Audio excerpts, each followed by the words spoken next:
So good afternoon everyone. Today we will be studying about the skull.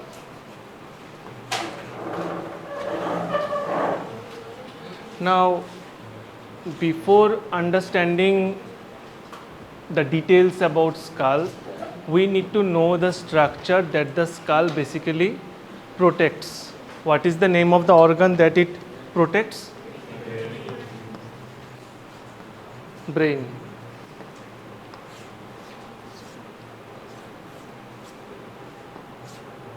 So now going towards the brain, why the brain is so much important? Okay, so can you tell me some of the functions of brain, some of the basic functions? Cognition, then thermoregulation, then so basically whatever you are doing throughout your life, from your life, from being alive up to till death, everything is regulated by the brain. Everything, okay? How you are sitting in the class, how you are sitting in anywhere, how you are interacting with someone, what are the activities you are doing, everything is controlled by the brain. Okay, so if one of the organ that you want to keep alive up to your last day of your life, that will be the brain. Okay, because brain is something so crucial for our day-to-day activities that without brain you will understand that nothing is possible. So see, during fever our body temperature rises, that is not an issue, but after the after the body temperature rises, our body needs to maintain the optimum temperature. Who does that? Brain does that. Brain does the thermoregulation part, okay, specifically by the hypothalamus. The hypothalamus thermoregulates the body temperature. Then suppose we are feeling very cold, then you will see that during winter season we shiver a lot.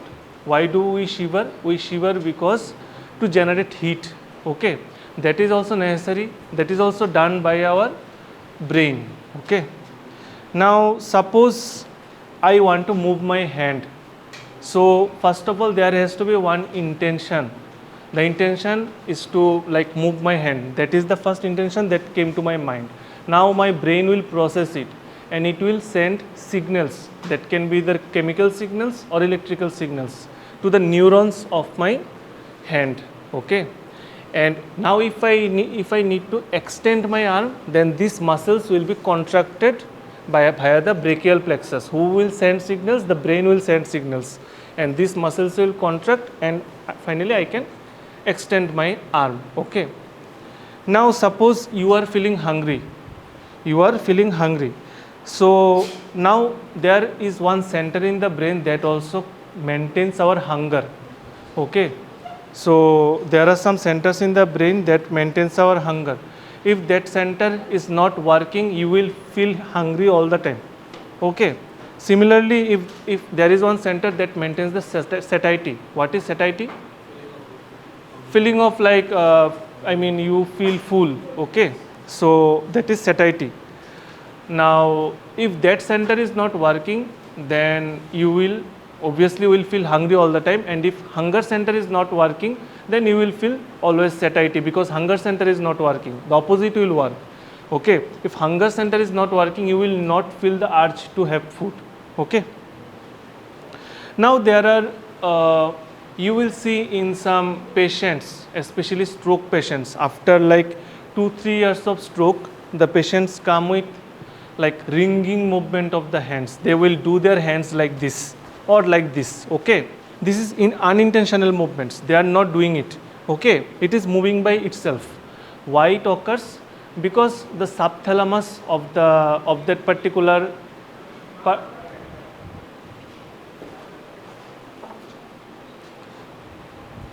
it occurs when the subthalamus is not working, okay. Subthalamic nuclei is not working. In that scenario, the person will do continuously like this, and it is not controllable, okay. Similarly, suppose see, the brain is so much important that you will even see that in amputation. What is amputation? Cutting off some part of the body. Okay. After amputation, those patients sometimes talk about phantom pain. What is phantom pain? Phantom means ghost. So phantom pain means that person will feel pain in the areas that has already been amputated. So it is very difficult to treat. Suppose one arm has been amputated. Okay. Suppose one arm has been amputated of a patient. Now, if the patient tells that he is feeling itching or pain in the tip of the middle finger or your index finger, then you cannot treat it because that particular finger is not there. Why it happens? That is because of the nerve conduction. There is one rule of the nerve conduction that in the whole course of the nerve, in anywhere if there is any stimulation, the final reception area will be stimulated. Now, there are some receptors in our fingertips, there are some receptors here, everywhere there are some receptors. Now, these receptors are not generated here, these receptors have some connections to the brain. Okay. Now, if along this course, anywhere if there is an irritation, the pain will occur here, and even if this part is not present, even if the receptor area is not present, the tract though is present. If anywhere it is irritated, the final receptor area gets stimulated. That is why in amputated part also they feel pain. Okay. Now, some people stay like their mood stays a lot depressed. Okay. Their mood are not in a proper state. So sometimes we very much loosely tell that they are in a depression state. Okay. So depression is not something like this. Depression is a clinical term. Okay. And there has to be some criteria to tell that someone is depressed. So, and there has to be some neurotransmitters which are usually low in those individuals. Those neurotransmitters are acetylcholine, then norepinephrine, then dopamine. And this lowering of neurotransmitter has to be there for at least more than or equal to 14 days. Along with some other features which we call as sleep deficit, then your energy deficit, not want to work, not want to sleep properly, not want to take food, okay, etc., etc., not want to talk with someone, and then the feeling of that I don't like, usually suicidal tendency is not there in depression that much, okay, but what happens, like they feel like not doing anything, okay, they don't want to move also in their bed. So there has to be certain characteristics of depression. So we loosely tell sometimes that we are feeling depressed. That is not something. Okay, depression is a clinical thing which develops over and over such incidents and time. Okay, sometimes there need not have to be any criteria also to feel depressed. Okay. So what I want to tell you that like everything is controlled by the brain. Some people are sexually more aroused, that is also controlled by the amygdala of the brain. Some people suffer from libido, that is also controlled by the brain. So whatever we are doing, we do accordingly to our brain, and our brain finally puts everything together into information for these things to occur. Whatever we memorize, that is also depends on the different neuro signaling in the brain. Okay, we are seeing through our eyes, but the signal is being processed in the brain in area number 17. We are hearing, that is also being processed in the area in another Broadband's area. We can speak. Okay, aphasia, some people suffer from aphasia, that is inability to speak. If it is sensory aphasia means the person is unable to speak anything. Okay, so we call it Wernicke's aphasia. Then there is Broca's aphasia. Okay, that the person is understanding everything, what they want to tell also they know, but they cannot speak. That is motor aphasia. So these things, everything is controlled by the brain. There is nothing in this world that is not controlled by the brain. You can even live with your half of the liver and half of the kidney, some portion of the lungs can be removed, but brain you need to protect. And it floats in our skull, in the cranial cavity, in one fluid. What is the name of the fluid? Cerebrospinal fluid, yes. So this cerebrospinal fluid is basically produced by the ventricles of the brain, which we will be discussing in subsequent classes. But this cerebrospinal fluid covers the brain. So now you can understand what is the importance of the skull in our body, because skull is the covering of the brain. So everything whatever we put pressure in the brain is being maintained by the skull. Okay. So that was the behind story of skull and brain. Now going to the details. So basically let me tell you the thing in short. See, skull basically has two parts. One is your cranial skeleton. Like during our times when we were in MBBS, during that time we used to study individual bones. Okay, each of the bones we need to study, the frontal bone, the parietal bone, the occipital bone, and then the sphenoid bone, zygomatic bone, these bones individually. Okay, but that has been more structured nowadays in your curriculum. What structure has been given? Now also you study all these bones, but not individually. You study in separate, I mean together under some Norma headings. So we call it Norma. Okay. So the whole skull basically comprises your this cranial skeleton, and the anterior part, that is your facial skeleton. Okay. And if you notice properly, there are many joints in between. Okay. There are many joints in between. These joints are your sutures. Okay. These are immovable joints. Only one joint in the whole skull is movable, that is your mandible. Okay. Temporomandibular joint, that is the temporomandibular joint. Here is the temporal bone, this is the mandible bone, and this joint is movable. Okay. Don't open your mouth too much. Okay. Like whenever someone while eating burger, they open their mouth excessively. So what happens now, this joint is that much movable that the upper part gets proximally dislocated. So they come with open mouth. Okay. That is a very severe condition, because that person cannot close the mouth. The mouth is locked. Okay. That we call as locked jaw. So now today we will be mainly focusing on the basics of skull and the Norma Frontalis. But Norma Frontalis will be taken elaborately along with the orbit in next week class. See, the whole bone structure together comprises of 22 bones. In the skull bone together they form 22 number of bones. And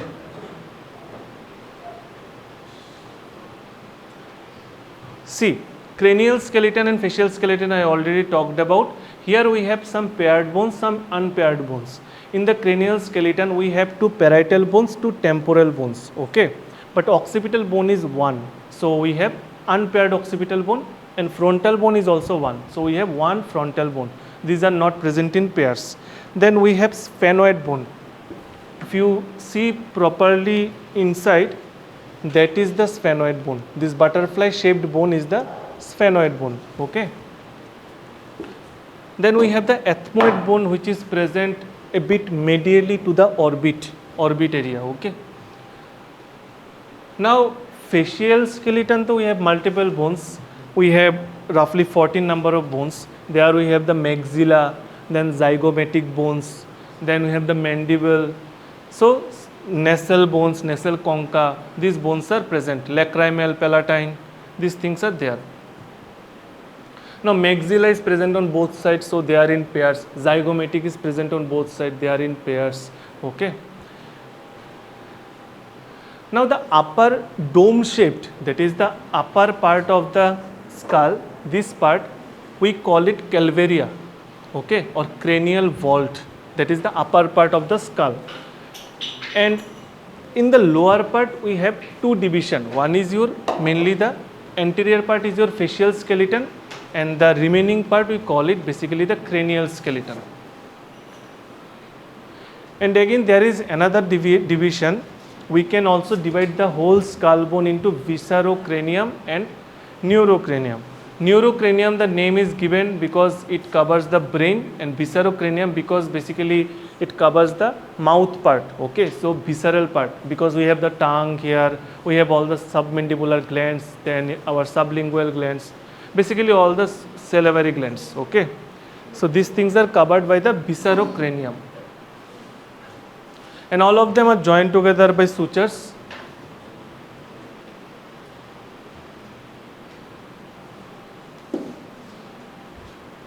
See, this is the superior view of the skull, where you can see the parietal bones, the frontal bone in the front, temporal bone on the lateral side, which you cannot see properly here. You can see some part here, temporal bone. Occipital bone is present posteriorly. Now there is one suture between the occipital bone and the two parietal bone. We call it lambdoid suture. Okay. Then there is one coronal suture here present, coronal suture. Then in front, in the frontal bone, we have another suture, we call it metopic suture. Okay, here it is not given.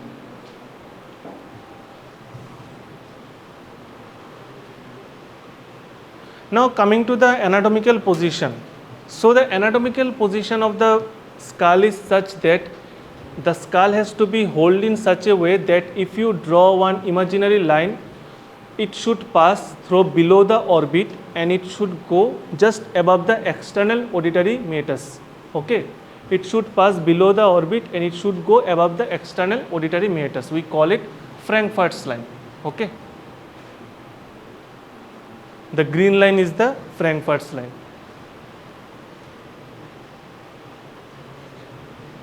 Now, as I have already told, there are various norma present here. So, Norma Frontalis is basically the frontal bone and the orbits part.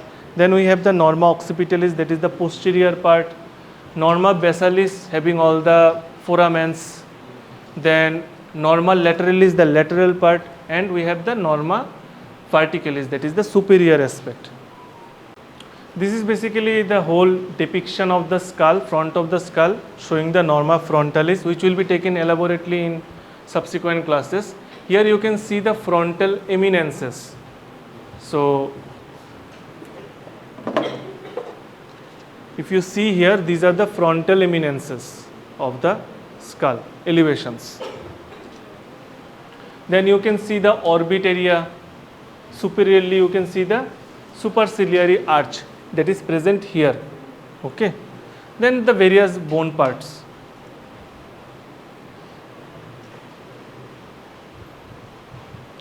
Then here there is one depression, okay, just above the nose, that is your Nasion. Okay, this depression is called Nasion, and just above this portion we call it Glabella. Okay, there is two more terms, Bregma and Lambda. Bregma is basically your this part, that is the suture forming the frontal bone and the parietal bone anteriorly, that is your Bregma, and posteriorly between the occipital bone and the parietal bone we have the Lambda. Okay, so that's all for your skull basic topic. Thank you.